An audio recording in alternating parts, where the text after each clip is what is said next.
Friends, আশা কৰোঁ সকলোৰে খবৰ ভাল। মোৰো ভালেই।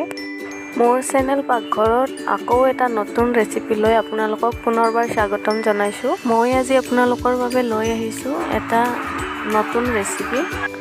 কচুৰ লতি আৰু শুকান মাছৰ বইল তৰকাৰী এখন বনাম আজি। কচুৰ লতিখিনি ভালদৰে বাছি ধুই লৈছোঁ। শুকান মাছ কেইটা মই গৰম কেৰাহীত অকণমান ভালদৰে লৰাই লৈছোঁ। কেঁচা জলকীয়া কেইটামান, নহৰু কেইফুটামান আৰু জালুক কেইটামান লৈ খুন্দনাত খুন্দি ল'ম। কেৰাহীত 2 টোপাল মাত্ৰ তেল দি দিছোঁ কেঁচা পিঁয়াজৰ গোন্ধখিনি যোৱাৰ বাবে। পিঁয়াজখিনি এতিয়া ৰঙচুৱা হোৱালৈকে ভাজি ল'ম। পিঁয়াজখিনি ভাজা হৈ গ'ল। এতিয়া ইয়াত আমি পানী দি দিম। এতিয়া আমি ইয়াত ধুই থোৱা কচুখিনি দি দিম। নিমখ দি দিলোঁ। এতিয়া এইখিনি ইয়াত ঢাকনি লগাই ভালদৰে উতলিব দিম। এয়া আমাৰ কচুৰ লতিখিনি উতল আহি গ'ল। ইয়াত মই বিলাহী 2টা কাটি দিছিলোঁ আৰু ভাজি থোৱা শুকান মাছকেইটাও দি দিলোঁ।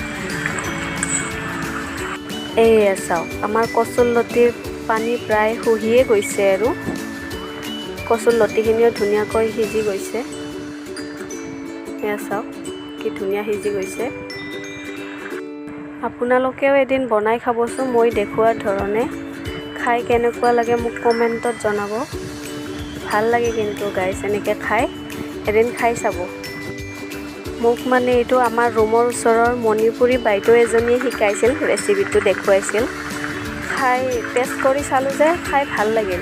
সেইবাবে মই আপোনালোকৰ লগত ৰেচিপিটো শ্বেয়াৰ কৰিলোঁ। আপোনালোকেও এদিন বনাই খাই চাব। টেষ্টটো বহুত ধুনীয়া হয়। কেতিয়াবা এনেকৈ খায়ো ভাল লাগে, তেল নিদিয়া তৰকাৰী। খাই চাবচোন এদিন বনাই। আপোনালোকৰ লগত কথা পাতোঁতে পাতোঁতে আমাৰ ৰেচিপি ৰেডি হৈ গ'ল। এয়া চাওক কি ধুনীয়া হৈছে দেখিবলৈ, খাবলৈও ধুনীয়া। মোৰ ভিডিঅ'বিলাক বহুতে চাই কিন্তু চেনেলটো ছাবস্ক্ৰাইব নকৰে। প্লিজ ছাবস্ক্ৰাইব কৰি দিব আৰু ভিডিঅ'টো শেষলৈকে চোৱাৰ বাবে ধন্যবাদ।